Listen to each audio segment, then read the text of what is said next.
People will say, I can't be honest with them because they'll leave. Because they're so good. Welcome to Leading Without the BS. Unfiltered, unapologetic, unstoppable performance. I'm Ivan Connerman. I'm Heather Hopkins. So we are going to be talking today about some of the most common patterns that lead to really challenging reviews at the end of the year. Oh yeah. And Ivan, where our listeners out there and listening to this podcast all the way through, what will they be getting out of this? Yeah, good question. So the goal is that when everyone finishes listening, they're going to walk away with things they can do differently in reviews this year, things they can do differently throughout the future, so that they're able to start to put things into practice that are going to make any future reviews, either on an annual or semi-annual or whatever the basis is, make it a lot easier and a lot more effective. Yeah. Easier for, I know you and I have been in that position. It can weigh heavy.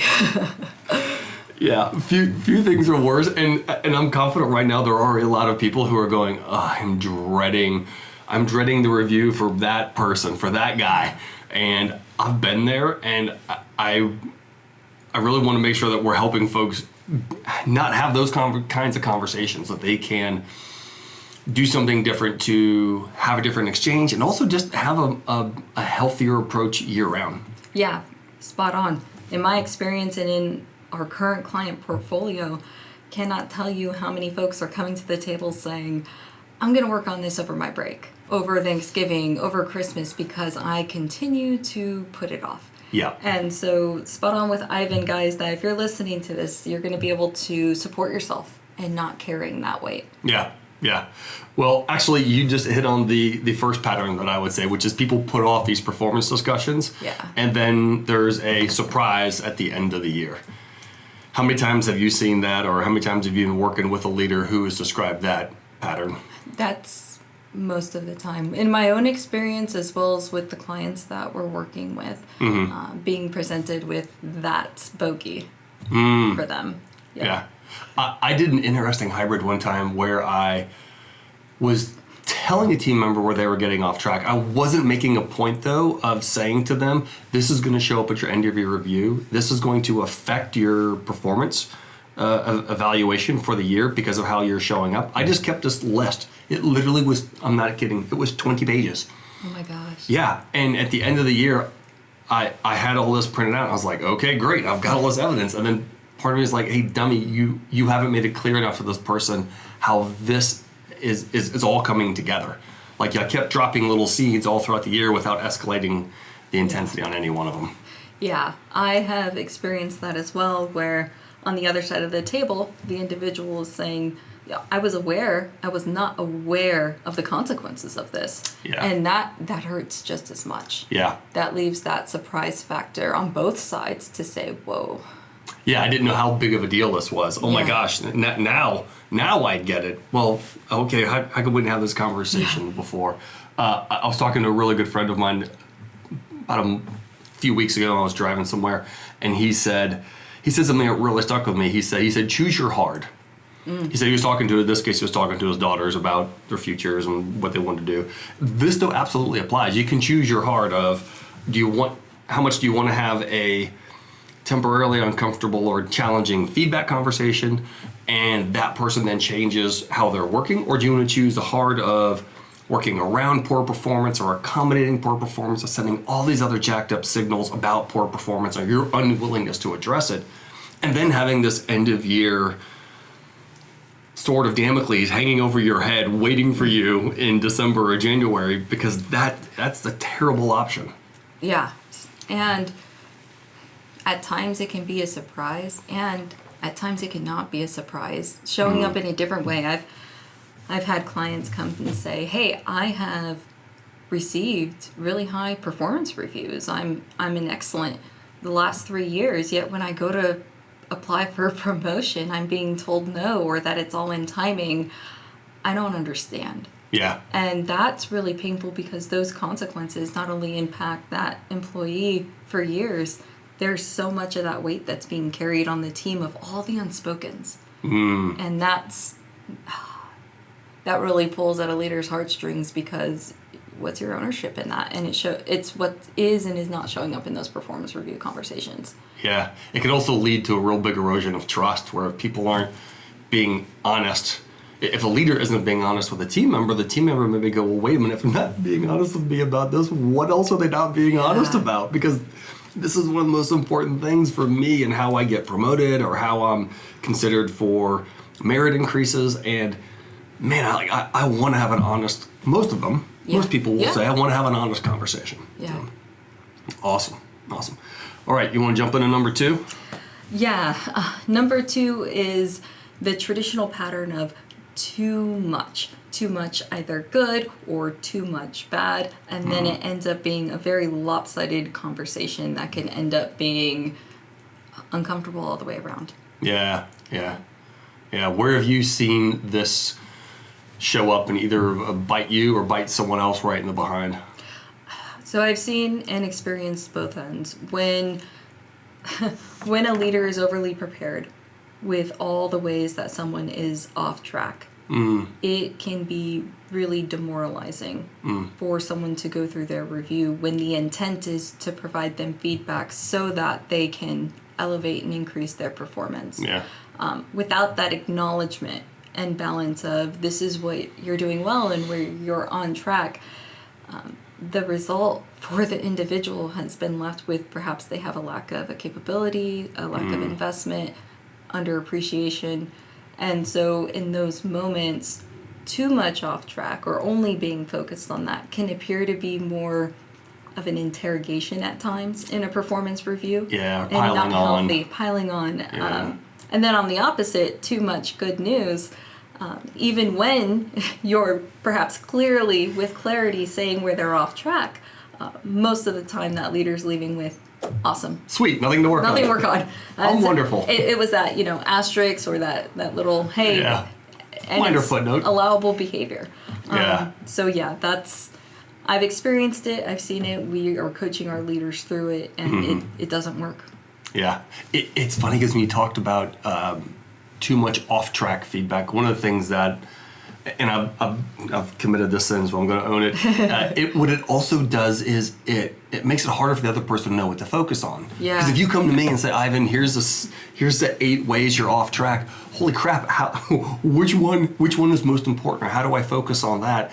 And now, to your point, I'm probably really nervous. I've probably got a lot of angst or a lot of concern about what the heck do I do with this.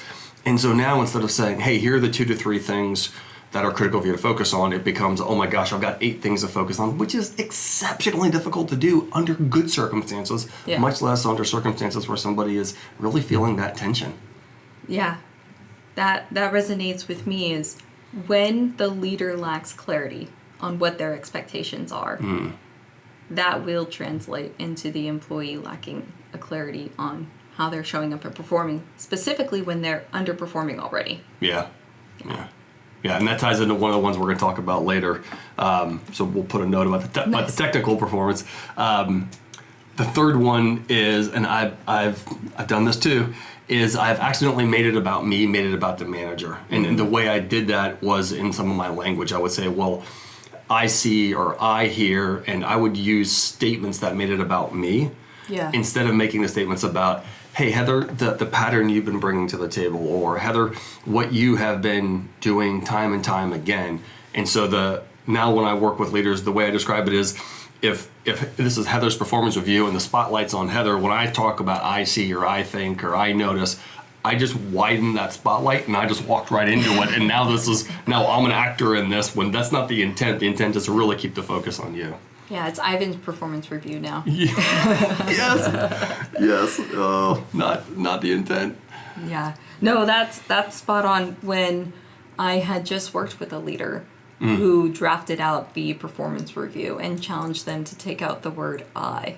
Nice. And it was really eye-opening to see and challenge them on how they're framing it. And I know that leads us to our next one, which is number 4, is the manager is underprepared. Yeah.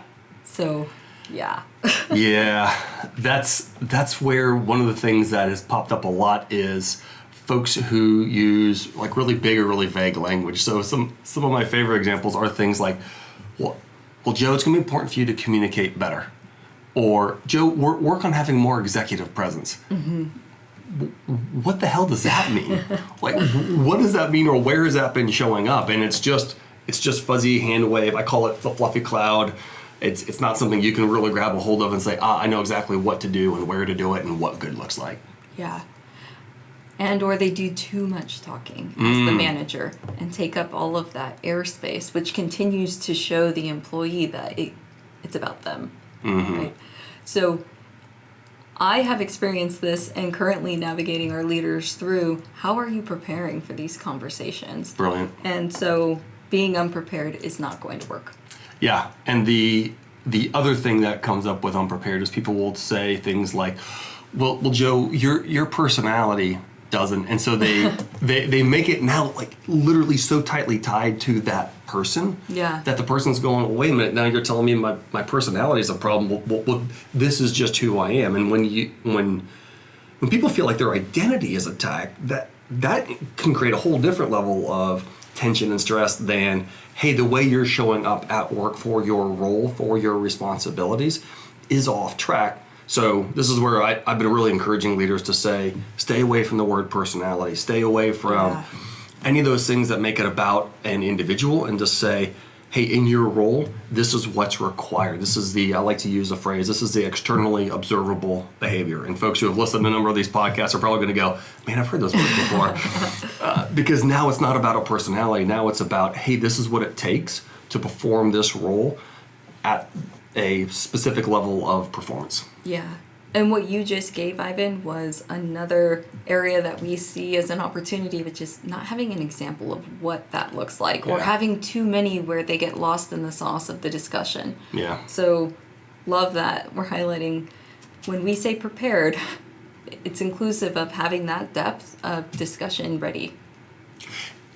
There's even more to go with that, because it's not just having the depth of discussion ready. It's also knowing where to not let the conversation go. Oh, yeah. Yeah. What just came to mind for you? Reflecting on performance reviews and how easily they can be hijacked.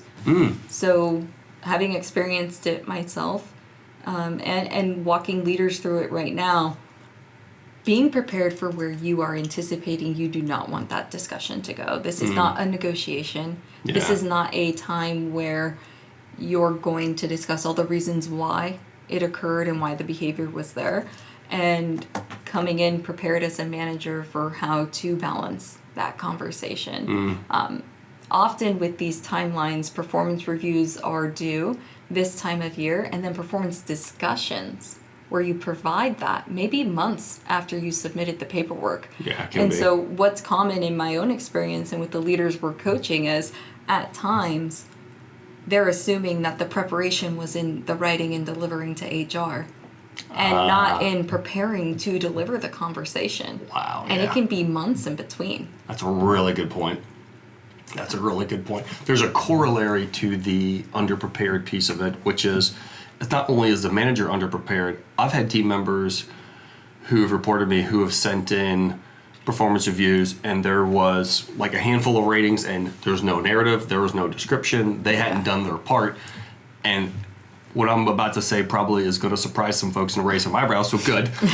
I sent it back to them. I said, hey, you've not described with any level of clarity how you have performed or hit these marks, or how you've shown up in these particular ways. I said it's your responsibility to put serious effort into this. So for everyone who's listening or watching this, and just know that it's not the manager's job to write a good review for the team member. It's the team member's job to demonstrate how they've been doing a good job at hitting the role requirements, both technically and behaviorally, throughout the year. You know, one of the biggest pushbacks that we hear is, what does it even matter?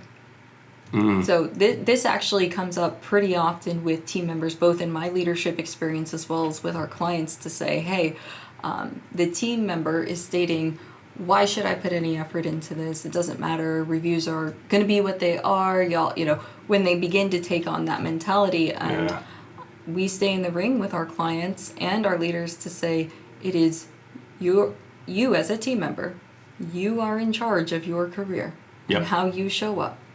And you are not showing that when you do not do these performance reviews with integrity and accuracy. Yeah. And that is your choice. Yeah. And continuing to support our leaders in that, because often they'll get wrapped around that axle and it creates this spiral of off-track behavior that Yeah. continues to lead to difficult discussions and performance reviews. That's really good. That's really good. The language I like to use, and this connects also with point number 3 about making it about the manager, is there's so many times where I'll be working with a leader and they'll be getting ready to have a formal or an informal performance conversation with someone, and they'll start to use language like, well, I really want you to do this, or I really need you, or we need you to do that. And I remind them, you're making it about you, Yeah. or the imperial we, instead of focusing it for that individual. So if Joe really wants to get promoted, Yeah. I could say, hey Joe, if you really want to get promoted, then you're going to want to demonstrate this thing, or you're going to want to show up this way in these kinds of meetings, so that you're demonstrating that you're ready. You're showing that you're ready to take on that next role or that next kind of responsibility. Now I'm connecting what Joe gives a shit about Yeah. with what I give a shit about, which is how they show up and support this effort or support this project. And it's no longer just a, well, I want or we need. Because Joe could go, well, I don't give a rip what you want. You know, that's your problem, Hoss. Like, I'm just working, I'm looking out for number one. Well, now I just connected what number one wants with what I want. Yeah. Yeah. That flows beautifully into number 5, which is this overly focus on technical performance. I have, so in my leadership experience and background, I have had many technical engineers, analysts reporting into me, and it is a common trend to have that individual come to the table with a long and lengthy bullet list of all of the technical accomplishments and submit it as the total package performance review. And be really proud of it. Yeah. You know, which, of course, be proud of the work and the results that went into it. However, it always lends itself to a really interesting conversation when it's not solely about the technical performance, and that at times can be very shocking and jolting to individuals, both the manager and the team member. Yeah. Yeah, I was the guy who did that sometimes, and in order to create some of the technical results I wanted to create, this will probably not be a big surprise, I took a rather strong-handed approach, or perhaps bulldozed or cajoled people in a way that I, in the moment, got what it was I was wanting, and I left a pretty steady trail of people who were pissed, people who were like, I'm not working with that dude again, or I'm not working on that project anymore. Yeah. And that was where I got to the technical goal line. I just did it in a way that wasn't necessarily healthy, wasn't necessarily productive, and that just created problems for the future. And that's where sometimes leaders aren't sure how to describe that holistically, so the employee or the team member sees the totality of that performance. That is such a slippery slope that we continue to see with our leaders, is when they're going into these performance review conversations, this hesitancy to have that conversation, and at times just simply choose not to and focus solely on that technical performance. That weighs on leaders. Yeah. And the consequences are, it holds back that team member from true growth and true potential. Yep. And it lends itself to have what will be toxic results on the team overall. Because at some point then, there's what is now being implicitly acknowledged as poor behavior is acceptable because the end justifies the means. Yeah, and that's where when I'm working with leaders now and they're describing, I haven't had this conversation with Joe, my problem child, and I'll ask them, what message are you sending to everyone else on your team? And it is amazing to see their faces as that washes over them and they begin to realize, oh, I'm creating quite a problem for myself here. And what do we hear most often with Joe? right? But he's my best leader. I can't do business without him. He's brilliant. Yeah. Just no one wants to work with him. Yeah. I can't give him a bad review. So I need him. That leads me, and so I have a bonus round. So you have your bonus round. The number 6 I would offer is people will say, I can't be honest with them because they'll leave. Because they're so good. They're my most brilliant coder. They're my best salesperson. Yeah. I worked on a team where our best, quote unquote, technically, numerically best sales guy had created monster problems because of his drinking and doing some other things that were just way off the mark. Yeah. And nobody was talking about it. Nobody was talking about holding him accountable. And I started to go, well, what the hell? Like, apparently this is accepted now. Yeah. This doesn't make any sense. And so backing up a step from that into when people begin to tell themselves, I can't have this conversation because they'll leave, they're locking themselves and the other person into this pattern. Absolutely. And it's incredibly unhealthy. It's also, not only is it chicken shit on the manager's part, it's also so dismissive of the other person. To think that the manager couldn't have a conversation with Joe and Joe could handle like a professional, like a grown adult. Now, some people maybe laugh right now going, you don't know my Joe, and I'm going to tell you I don't. And there's so many times where you can prepare for that conversation, go in and have that exchange so that it's a productive conversation without worrying about, well, what if Joe leaves? Here's another question. What if Joe stays and continues to bring this kind of poor performance to the team? And what if other people start to do what Joe does because they go, oh, well, the manager's not doing anything about this. Apparently this is okie dokie. Absolutely. Yeah. It will happen. Yeah. It's predictable. Yeah. And time again, I've been that leader of a Joe. Mm-hmm. And the weight that it carries with you, because I'm now having how many conversations in a week about Joe and curtailing it and seeking to appease everybody and trying to have everything work together, all because of the hesitation to have that conversation in that moment. And my bonus round would be that these conversations have to wait until the performance review. Ooh, nice one. Yeah. So how often we speak with leaders who say, yeah, I've been documenting this. It's time to have this discussion. Hey, leader, how long has this been going on? Years. When's the last time you had this discussion with them about this? Never. Haven't. When are you planning on 3 months from now at their performance review? I've got a wicked set of notes, though, for that conversation. Yeah, I'm so glad.